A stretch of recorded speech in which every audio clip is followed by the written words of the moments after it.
Hello दोस्तों, आप सभी का धारण क्लासेस में स्वागत है। इस क्लास में हम छत्तीसगढ़ पटवारी 2022 के एग्जाम के लिए तैयारी करने वाले हैं और यह हमारी जीके की क्लास है और हम पढ़ने वाले हैं इतिहास और यह इतिहास का पार्ट 1 रहेगा। इस क्लास में हम जितने भी प्रश्न देखेंगे यह सभी प्रश्न छत्तीसगढ़ पटवारी 2022 के एग्जाम के लिए बहुत ही महत्वपूर्ण है। अब हम इस क्लास को स्टार्ट करते हैं। हमारा पहला प्रश्न है, प्रसिद्ध गायत्री मंत्र कहाँ से लिया गया है? हमें बताना है प्रसिद्ध गायत्री मंत्र कहाँ से लिए गए।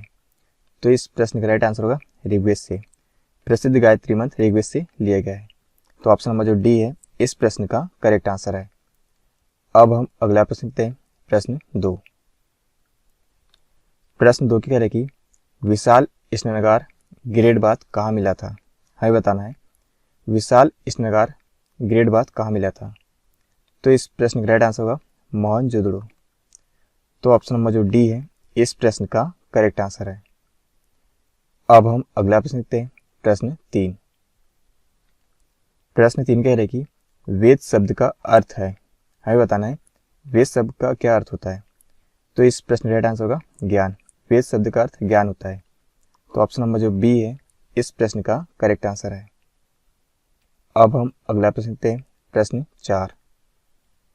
प्रश्न 4 कह रहे कि आर्यन जनजातियों की प्राचीनतम बस्ती कहाँ है? हमें बताना कि आर्यन जनजातियों की प्राचीनतम बस्ती कहाँ है। तो इस प्रश्न का राइट आंसर होगा सप्त सिंधु। तो ऑप्शन नंबर जो डी है इस प्रश्न का करेक्ट आंसर है। अब हम अगला प्रश्न देखते हैं, प्रश्न 5। प्रश्न 5 क्या कह रहे हैं कि राज्याभिषेक समारोह का विवरण निम्नलिखित में से किसमें किया गया है? तो इस प्रश्न का राइट आंसर होगा ऐतरेय ब्राह्मण में। राज्याभिषेक समारोह का विवरण ऐतरेय ब्राह्मण में किया गया है। तो ऑप्शन नंबर जो डी है इस प्रश्न का करेक्ट आंसर है। अब हम अगला प्रश्न देखते हैं, प्रश्न 6। प्रश्न 6 कह रहे कि भारतीय प्रतीक पर उत्कीर्ण सत्यमेव जयते लिए गए हैं। हमें बताना कि भारतीय प्रतीक पर उत्कीर्ण सत्यमेव जयते कहाँ से लिए गए हैं। तो इस प्रश्न का राइट आंसर होगा मुंडको उपनिषद से। तो ऑप्शन नंबर जो सी है इस प्रश्न का करेक्ट आंसर है।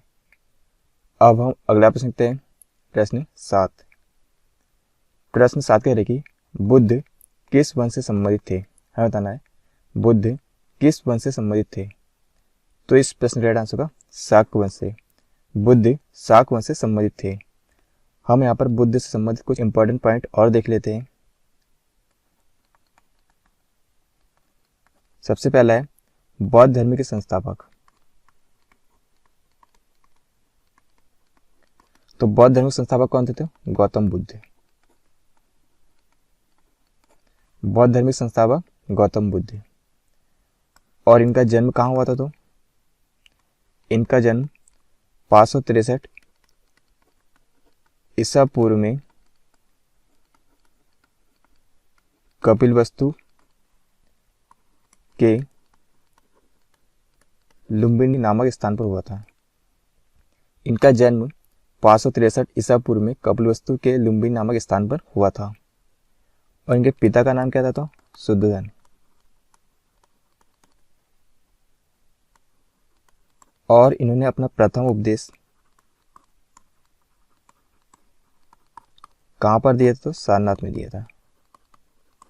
और इनकी मृत्यु कहाँ पर हुई थी? तो कुशीनारा। तो ये सभी पॉइंट बुद्ध से संबंधित इंपॉर्टेंट है। तो हमारा प्रश्न क्या है कि बुद्ध किस वंश से संबंधित? तो शाक्य वंश से। तो ऑप्शन नंबर जो डी है इस प्रश्न का करेक्ट आंसर है। अब हम अगला प्रश्न देखते हैं, प्रश्न 8।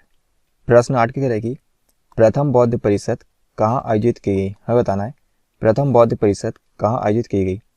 तो इस प्रश्न का राइट आंसर होगा राजगृह में। प्रथम बौद्ध परिषद राजगृह में आयोजित की गई। और इसके अध्यक्ष कौन थे?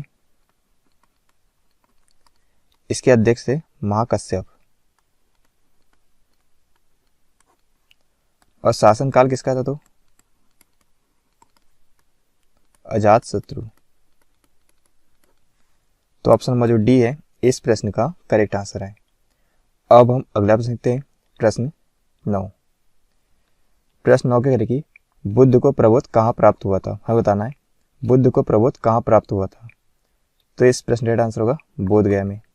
बुद्ध को प्रबोध बोधगया में प्राप्त हुआ था। तो ऑप्शन नंबर जो सी है इस प्रश्न का करेक्ट आंसर है। अब हम अगला प्रश्न देखते हैं, प्रश्न 10। प्रश्न 10 क्या करेगी, बौद्धों के पवित्र अवशेषों पर निर्मित गुंबदाकार छत वाली अर्धगोलाकार संरचना को क्या कहते हैं? तो इस प्रश्न का राइट आंसर होगा स्तूप। बौद्धों के पवित्र अवशेषों पर निर्मित गुंबदाकार छत वाली अर्धगोलाकार संरचना को स्तूप कहते हैं। तो ऑप्शन नंबर जो बी है इस प्रश्न का करेक्ट आंसर है। अब हम अगला प्रश्न देखते हैं, प्रश्न 11। प्रश्न 11 कह रहे कि निम्नलिखित में से वह व्यक्ति कौन है जिसका नाम देवानाम प्रियदर्शी था? तो इस प्रश्न का राइट आंसर होगा अशोक। अशोक का नाम देवानाम प्रियदर्शी था। तो ऑप्शन नंबर जो सी है इस प्रश्न का करेक्ट आंसर है। अब हम अगला प्रश्न देखते हैं, प्रश्न 12। प्रश्न 12 कह रहे कि इंडिका किसने लिखी है, बताना है इंडिका किसने लिखी? तो इस प्रश्न का राइट आंसर होगा मेघ स्त्रीन ने। तो ऑप्शन नंबर जो सी है इस प्रश्न का करेक्ट आंसर है। अब हम अगला प्रश्न देखते हैं, प्रश्न 13। प्रश्न 13 कह रहे कि किस प्रसिद्ध शासक को शिलालेखों का जनक कहा जाता था? हमें यहाँ पर बताना है किस प्रसिद्ध शासक को शिलालेखों का जनक कहा जाता है। तो इस प्रश्न का राइट आंसर होगा अशोक को। तो ऑप्शन नंबर जो बी है इस प्रश्न का करेक्ट आंसर है। अब हम अगला प्रश्न देखते हैं, प्रश्न 14।